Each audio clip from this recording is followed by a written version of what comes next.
جب وہ ایک دفعہ یہ ڈٹرمن کر لیتے ہیں اور وہاں پہ ایک سائیکیٹرسٹ اور میڈیکو لیگل ہیلتھ کے جو ماہر اس سائڈ کے اندر کام کرنے والے ڈاکٹرز ہیں وہ یہ ڈٹرمن کر دیں کہ اس کا ہاسپٹل میں رہنا ضروری ہے، تو یہ جو اس کا رہنے کا پیریڈ ہے یہ 2 months تک جو ہے نا ایکسٹینڈ ہو سکتا ہے۔ اب اس میں بہت ساری زیادتیاں بھی کئی دفعہ ہوتی ہیں، کئی دفعہ وہ بندہ خود جس کو آپ الج کر رہے ہیں کہ وہ فاقر العقل ہے، وہ کہتا ہے کہ مجھے کسی نے جان بوجھ کے ادھر رکھ دیا، میری تو حالت ایسی نہیں ہے، تو وہ چیلنج کر سکتا ہے، اس کی اپیل جو ہے وہ کمپیٹنٹ ہے اور اپیل کی جا سکتی ہے سیشنز جج صاحب کے پاس، اور اگر وہ ہولڈ کر دیں کہ یہ بندہ اس قابل ہے کہ اپنے معاملات کو خود دیکھ سکتا ہے، اس کو آزادی بھی مل سکتی ہے۔ اس کے جو لواحقین ہیں ان کو بھی یہ حق حاصل ہے کہ وہ اپیل کر سکتے ہیں، یہ چیلنجیبل ہے کہ جی ناجائز رکھا گیا ہے کسی کو یا جائز طور پہ وہ اس پوزیشن میں نہیں ہے۔ تو یہ ساری چیزیں جو ہیں وہ سائیکولوجیکلی ایسی چیزیں ہیں جن کو دیکھنے کی ضرورت ہوتی ہے۔ اب ایک بات اور قابل غور ہے، یہ WHO والوں نے دنیا کے اندر جو تحقیقات کی ہیں ان کا نمبر یہ کہتا ہے کہ دنیا بھر کے اندر اس وقت آلموسٹ کوئی 29 to 30% لوگ جو ہیں وہ پوری طرح سے نارمل نہیں ہیں، کسی نہ کسی وہ ایلمنٹ میں مبتلا ہیں۔ اب ایلمنٹس کئی قسم کی ہو سکتی ہیں، کئی پیریوڈیکل ہیں، کئی پرماننٹ نیچر کی ہیں۔ اب ہمارا جو معاشرہ ہے پاکستان، اس کے اندر بھی اب جو کیلکولیشن ہوئی ہے اور لیٹسٹ سروے ہے وہ یہ بتا رہا ہے کہ لگ بھگ پاکستان کے اندر ایسے لوگوں کی تعداد جو ہے وہ کوئی 20% کے قریب ہو گئی ہے کہ جو مینٹلی کسی نہ کسی فارم میں ایک النس کے اندر مبتلا ہیں۔ کسی کو ہاسپٹل رہنے کی ضرورت ہے، کسی کو گھر رہنے کی ضرورت ہے۔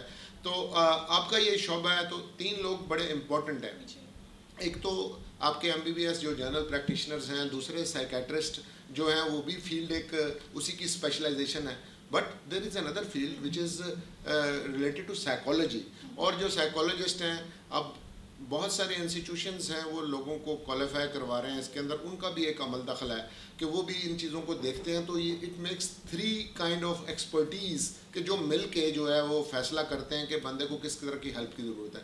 پہلے یہ ہوتا تھا کہ تاریخی طور پہ تو ایسی میڈیسن ہی نہیں بنی ہوئی تھی، اب میڈیکل سائنس نے بہت ترقی کر لی ہے اور لوگوں کو میڈیسن ایسی دی جا سکتی ہے جس سے یہ ڈیزیز جو ہے، ویسے تو کہتے ہیں کہ ایک دفعہ کوئی بندہ اگر کسی سائیکولوجیکل پرابلم یا ٹراما میں آ جاتا ہے تو once psychology patient is always a psychology patient, مگر this is a manageable disease, manageable like heart disease is manageable, like آپ کی جو ڈائبٹیز ہے یہ مینیجبل ہے۔ اگر آپ چیزوں کو مینیج کر لیں تو آپ بہتر طور پہ جو ہے وہ جی سکتے ہیں۔ لیکن پہلی بات تو لوگوں کو اویئرنیس کروانے کی ہے کہ آپ کو پتہ ہو کہ آپ نارمل نہیں ہیں۔ دیکھیں ہمارے جیسے ملک کے اندر بے شمار مسائل ہیں، مثلاً آبادی کے بہت سارے مسائل ہیں، لوگوں کے بچے بہت زیادہ ہیں، وہ ان کو اچھی طرح سے ان کی پرورش نہیں کر پاتے، اب وہ معاشرے کے اچھے شہری کے طور پہ جو ہے نا وہ پرورش نہیں پا رہے، آئندہ ان کے لیے کوئی مواقع جو ہیں وہ مناسب نہیں ہیں۔ ایک سے زیادہ شادیاں کرنے والے لوگ جو ہیں وہ کئی دفعہ بچوں کی اس طرح سے کیئر نہیں کرتے، وہ بھی ان کی جو ہے نیگلیجنس کا شکار ہو جاتے ہیں۔ یہاں پہ خواتین کی شادی کرنا ایک مسئلہ ہے کہ یہاں پہ جو اب اتنا زیادہ لوگ میٹیریلسٹک ہو گئے ہیں، بہت سارے لوگ اس سلسلے کے اندر بہت پریشان ہوتے ہیں، اور کم وقت لوگ جو ہیں وہ یہ بھول گئے کہ اللہ رسول کے بعد ماں باپ جو ہیں وہ بڑی امپورٹنٹ چیز ہے، تو لوگ ان کو ابنڈن کر دیتے ہیں۔ یہاں پہ بھی اب اولڈ ایج ہومز آ رہے ہیں اور گھروں میں بھی رہ رہے ہیں، تو ماں باپ کے ساتھ اس طرح کا سلوک کیا جاتا ہے کہ وہ ایک سائیکولوجیکل ٹراما میں آ جاتے ہیں اور وہ بھی نارمل نہیں رہتے۔ پھر ایج بھی ایک فیکٹر ہے، بعض اوقات یہ فیملی کے اندر جو ہے جینز کے اندر بھی ہوتی ہے، تو اس طرح سے بھی ایج کے ساتھ آتی۔ اور ایک فگر میں آپ کو بتاؤں کہ خواتین کے اندر اس طرح کی پریشانیاں اور یہ والی بیماریاں زیادہ ہیں۔ اب ایک بات ہوتی ہے کہ ریئلائزیشن ہو، یہ شروع اس طرح سے ہی کام ہوتا ہے لیکن بڑھتا جاتا ہے۔ ابھی آپ نے دیکھا کہ ٹی وی کے اوپر بڑا ایک بات آج کل ہو رہی ہے اور سوشل میڈیا پہ بھی ہے کہ میرا، ہماری جو فلم ایکٹریس ہیں، اب وہ امریکہ گئی ہیں تو انہوں نے کہا جی مجھے پروٹوکول دیں، اور ڈاکٹر نے کہا جی آپ کو یہاں پہ پروٹوکول نہیں، امریکہ میں تو کسی کو بھی پروٹوکول نہیں ملتا۔ ہمارے سابقہ ایک پرائم منسٹر وہاں گئے ہوئے تھے تو انہوں نے بھی ان کی تلاشی لی، لیکن وہ ابھی بھی سمجھتی ہیں کہ جی مجھے یہاں بھی پروٹوکول ملنا ہے، اور پھر ایک بریف سا پیریڈ ہوتا ہے، آپ تھوڑی دیر کے لیے ہٹ ہوتے ہیں، جب آپ سے وہ پیریڈ گزر جاتا ہے تو اب آپ سٹار نہیں ہیں، آپ کیسے، لیکن لوگ اس سے ریکنسائل نہیں کرتے کہ جی حالات بدل گئے، اس کی وجہ سے بھی۔ اچھا، بھوک بڑی ایک بری چیز ہے، روٹی تو بڑی، بابا فرید نے کہا تھا کہ اگر ارکین اسلام 5 ہیں تو ان میں چھٹا روٹی کو شامل کر لو، اگر پیٹ میں روٹی نہ ہو تو پہلے 5 کے اوپر بھی عمل درآمد کرنے کو جی نہیں چاہتا انسان کا۔ تو یہاں پہ جو بھوک ننگ ہے جس کی وجہ سے غربت ہے، غربت کی وجہ سے لوگ بے شمار جو ہے اس طرح کی بیماریوں کا شکار ہوتے ہیں. کسی جگہ پہ کوئی میرٹ نہیں ہے، لوگوں کو جو ہے وہ نوکری میرٹ پہ ملتی نہیں. پڑھے لکھے لوگ ہیں لیکن یہاں پہ سفارش چاہیے، یہاں پہ رشوت چاہیے اس کے لیے. کسی پولیس والے کے پاس آپ کو چلے جائیں، آپ کو پولیس اسٹیشن میں انصاف نہیں ملے گا. آپ عدالت میں چلے جائیں، بڑے دور کی کوڑی ہے، کسی عام آدمی کو انصاف نہیں ملتا. تو یہ جو ساری ناانصافی ہیں یہ مل جل کو لوگوں کو اسی طرح پریشان کرتی ہیں. پھر مہنگائی، بڑھتی ہوئی مہنگائی، یہ لوگوں کے لیے ایک بڑا زہر قاتل کا کام کرتی ہے اور ان کے اوپر بجلی بن کے گرتی ہے. آپ ہر روز جو ہے بجلی کے بل بڑھا دیتے ہیں، آپ کا پیٹرول مہنگا ہو رہا ہے، آپ کی گیس مہنگی ہو رہی ہے، آپ آج بازار جاتے ہیں آپ کا بجٹ ہی مینیج نہیں ہو رہا. تو ان ساری چیزوں کے بعد بندے اس بات پہ آ جاتے ہیں، لوگ تو خودکشی کرنے کی طرف بھی چلے جاتے ہیں. پھر ایک نشہ ایک ایسی علت ہے جو معاشرے کے اندر کچھ گھنونے ایسے جرائم پیشہ افراد ہیں جو اس کو جو ہے پھیلا رہے ہیں. تو لیکن لوگ نشے کا سہارا لینا شروع کرتے ہیں اور نشے کی بھی انٹینسٹی جیسے بڑھتی جاتی ہے تو وہ بھی لوگ ذہنی مریض بن جاتے ہیں. وہ چھوڑنا بھی چاہتے ہیں تو چھوڑ نہیں سکتے. ان کو بھی ہیلپ کی ضرورت ہے کہ ریہیبلیٹیٹ کریں ان کو. پھر کسی نے کوئی جرم کر دیا، غصے کے اندر جرم کر دیا. اب دیکھیں ہمارے لوگ غصے میں بہت ہیں. یہاں تو چھوٹی چھوٹی بات پہ لڑائی ہوتی ہے، جیسے کسی جگہ پہ کوئی ایکسیڈنٹ ہو گیا تو لوگ ایک دم سیخ پا ہو جاتے ہیں اور وہ اسپر آف دا مومنٹ میں لوگوں کے ساتھ جب وہ زیادتی کر دیتے ہیں تو اس کے بعد وہ جیل چلے جاتے ہیں. یہاں پہ خواتین کے ساتھ بڑا ظلم ہوتا ہے. وہ بیچاری ان پیڈ لیبر ہے، گھر میں کام کر رہی ہے، وومن بیشنگ کے کیسز بہت ہیں، کم لوگ مارتے ہیں ان کو. اب وہ بیچاری عورتیں کیسے جو ہیں وہ عام حالات میں تو نہیں ہیں اور وہ کیا نارمل رہیں گی؟ نہیں، وہ اب نارمل ہو جاتے ہیں. اب معاشرے کو سپورٹ کرنی ہوتی ہے اور انفارچونیٹلی جو معاشرے کی سپورٹ ہے اور وہ فیملی سپورٹ ہے دیٹ از لیکنگ نو. لوگوں نے ان کو ابنڈن کر دیتے ہیں اور یہ ایک بہت بڑی برائی سمجھی جاتی ہے. کسی کو کہیں کہ تم پاگل ہو، تم دیوانے ہو، اگر یہ بات کہتے ہیں تو لوگوں کے ذہن پہ بڑی عجیب باتیں ہیں. پھر توہم پرستی بڑی ہے. لوگ علاج کرانے کے لیے پیروں فقیروں کے پاس جاتے ہیں، مزاروں کے اوپر جاتے ہیں، لوگ کویکس کے پاس جاتے ہیں. یہ ابھی گجرات کے اندر ایک مزار ہے اور ہم نے بچپن سے یہ دیکھا ہے. وہ کہتے ہیں جی شاہ دولہ کا مزار ہے اور وہ کہتے ہیں کہ اگر منت مانے تو اللہ آپ کو اولاد دیتا ہے. اب جو اولاد دیتے ہیں تو وہ دیکھیں کہ وہ شدولہ شاہ کے چوہے کی طرح ان کا سر جو ہے وہ پوری طرح سے ڈیولپ نہیں ہوتا. حقیقت یہ ہے کہ جب ان کے سپرد وہ ان بچوں کو کر دیتے ہیں تو وہ ایک کڑا ڈال کے لوہے کا ان کو پوری طرح سے گرو نہیں کرنے دیتے اور ان کی شکل ایسی ہو جاتی ہے اور ان کو بھیک مانگنے کے لیے لگا دیتے ہیں. تو یہ اب اللہ کا کام تو نہیں ہے، انسانوں نے جو ظلم کیا اور یہ توہم پرستی ہے. تو اس طرح سے کئی لوگ کہتے ہیں جی جن ہے، اس کے اوپر جن آ گئے ہیں اور اس کے اوپر چڑیلیں آ گئی ہیں اور اس کے اوپر مار مار کے برے طریقے سے پیٹ کے بجائے اس کے پڑھے لکھے لوگوں کے پاس جاؤ. آپ ان کے پاس جاتے ہیں تو ظاہر ہے کہ وہ چیزیں اور بری سے بری تر ہو جاتی ہیں. اب ایک استاد جو کہ باپ کی جگہ پہ ہے، وہ اگر وہ بری طرح سے ایک چھوٹی سی عمر کے بچے کو پیٹ رہا ہے تو میرا خیال ہے وہ نارمل تو بالکل بھی نہیں ہے. اور وہ جو بچہ وہ پڑھائی سے بھاگ جائے گا، کل وہ معاشرے کا اچھا شہری بنے گا. یہ ساری چیزیں ہیں جن کی ریئلائزیشن بڑی ضروری ہے. اور ہمارے ملک کے اندر بلوچستان میں سب سے زیادہ جو ہیں وہ انسین لوگ ہیں اور وہ مینٹل کسی نہ کسی بیماری کا شکار ہیں. حیرانی والی بات ہے. اور آپ دیکھیں اس کے بعد سندھ کا نمبر آتا ہے، then comes Pakhtunkhwa and then comes Punjab.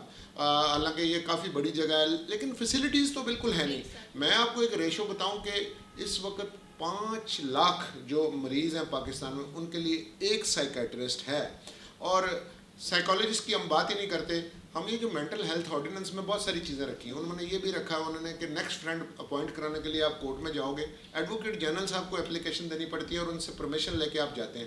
Court جو ہے اس کو ایگزامن کرتے ہیں اور اس کے بعد ایک بورڈ بناتے ہیں اور بورڈ جو ہے اگر یہ رائے دے کہ یہ نارمل نہیں ہے، اسی بنیاد کے اوپر کسی کو نیکسٹ فرینڈ یا گارڈین اپوائنٹ کرتے ہیں. اور وہ جو گارڈین ہے ان کی جو بھی پراپرٹی ہے وہ جتنی دیر تک کورٹ پرمٹ نہ کرے، ایون اگر اس کے اپنے بینیفٹ کے لیے خرچ کرنی ہے تو وہ خرچ نہیں کر سکتا اور اس کو حساب کتاب اکاؤنٹ فار کرنا پڑے گا کورٹ کو کہ میں نے کس جگہ پہ کتنے پیسے لگائے. لیکن ان چیزوں کے اندر بھی جو ہے وہ بڑی برائی آتی ہے. ہم یہ مہذب دنیا کی بڑی بات کرتے ہیں. میں نے اگلے روز نیٹ فلکس کے اوپر ایک مووی دیکھی جو کہ ریئل کیسز کے اوپر مبنی ہے کہ امریکہ جیسے ملک کے اندر ایک وکیل صاحب نے، ایک جج صاحب نے، ایک اس طرح کی سوشل این جی او میں کام کرنے والی ہیلپر، ان کے ساتھ سائیکیٹرسٹ اور کلینکل سائیکالوجسٹ نے پورا ایک گروپ بنایا اور انہوں نے اس طرح کا سینٹر بنائے ہوئے تھے. اور وہ دیکھتے تھے کہ ایسے لوگ جن کو کسی نے ابنڈن کر لیا اور وہ اکیلے رہ رہے ہیں، خاص طور پہ بوڑھے لوگ، اور ان کے پاس جائیداد بہت ساری ہے. انہوں نے جا کے ان کی خود کسٹڈی لی اور وہاں پہ جا کے ان کی پراپرٹی جو ہے وہ پھر انہوں نے کھا لی اور ہضم کی. اور یہ ایک بہت بڑا اسکیم آیا. انہوں نے امریکہ میں ایسے ہزاروں لوگوں کے ساتھ اس طرح کے بنا کے سائلمس اور اس طرح کے کیئر سینٹرز میں بنا کے یہ والا فراڈ بھی کیا. تو دیکھیے ایک بات یہ ہے کہ کوئی بندہ اگر جیل گیا ہے تو ہمارے تو جیل سے جب وہ واپس آتا ہے تو ہارڈنڈ کرمنل بن کے نکلتا ہے. لیکن یہ اب ویسٹ کے اندر یہ بات نہیں ہے. اگر کوئی بندہ جرم کرتا ہے تو وہ اس کو اس طرح سے امداد دیتے ہیں کہ ایک سائیکیٹرسٹ بھی اس کو اپروچ کرتا ہے, ایک سائیکولوجسٹ بھی اس کو اپروچ کرتا ہے اور اس کی وہ کاؤنسلنگ کرتے ہیں کہ کل کو وہ جب جیل سے باہر آئے گا تو وہ پھر معاشرے کا بہتر شہری بنے, نہ کہ وہ اس طرح کے جرائم پھر دوبارہ کرے. آپ کو میں بتاؤں کہ میری جو کورٹس ہیں, ایون سپریم کورٹ نے ایسے معاملات میں بھی انٹرفیئر کیا ہے کہ اگر کوئی بندہ ایون دہشت گردی میں انوالو ہو اور اگر وہ نارمل نہیں ہے تو کورٹ کا سسٹم ایسا ہے, ہمارا مینٹل ہیلتھ آرڈیننس بھی یہ کہتا ہے اور ہمارا کرمنل پروسیجر کوڈ بھی یہ کہتا ہے کہ اگر جو بندہ انسین ہے اس کا ٹرائل نہیں ہو سکتا جب تک کہ وہ دوبارہ نارمل نہ ہو. اور ظاہر ہے اگر اس کو سزا ہو گئی تو اس کو آپ سزا کو ایکسیکیوٹ نہیں کریں گے. ایون یہاں پہ ایک انڈین بندہ آیا ہوا تھا جو جاسوسی کے اندر انوالو تھا, ہماری سپریم کورٹ نے اس کی سزا کے اوپر عمل درآمد اس لیے روک دیا کہ وہ نارمل نہیں ہے. تو قانون جو ہے وہ پیرنٹل جورسڈکشن کے طور پہ اس کو ٹریٹ کرتا ہے. یہ اس کی میں نے ایک بیک گراؤنڈ دیا آپ کو. Thank you so much sir. Okay sir, کچھ اس طرح کی ریسٹرکشنز ہیں کہ کون سی کلینکس یا کون سے ہاسپٹلس جو ہیں وہ اسپیشلی ان کیسز کو ڈیل کر سکتے ہیں اگر وہ کورٹس میں ہمارے پاس اویلیبل ہیں کلائنٹس تو؟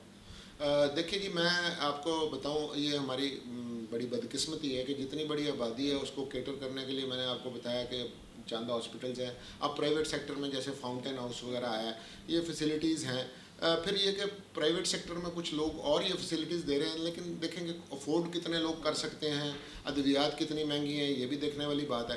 ایک بات سوچنے کی ہے کہ آخر ہمارے جتنے ہاسپٹلز ہیں اور خاص طور پہ جو ٹیچنگ ہاسپٹلز ہیں یہ بڑے بڑے شہروں میں بے شمار ہیں, کیوں نہیں اس کے اندر ایک پورے کا پورا آپ ایسا ڈپارٹمنٹ ہی ڈیولپ کر دیں جیسے کہ آپ ہارٹ کے لیے اسپیشل ٹریٹ کرتے ہیں, پیڈیاٹرکس کا ڈپارٹمنٹ ہے, why not there should be a department with regard to these mental elements also. اور پھر ریکگنیشن کا پرنسپل کسی جگہ پہ کچھ نہیں لکھا. آپ کے سوال کا جواب یہ ہے کہ جو لوگ پرائیویٹ سیکٹر وغیرہ میں بھی کام کر رہے ہیں یہ ایز این این جی او کہیں پہ رجسٹر کراتے ہیں یا سوشل سیکورٹی وغیرہ کی وہ لائسنس لے لیتے ہیں.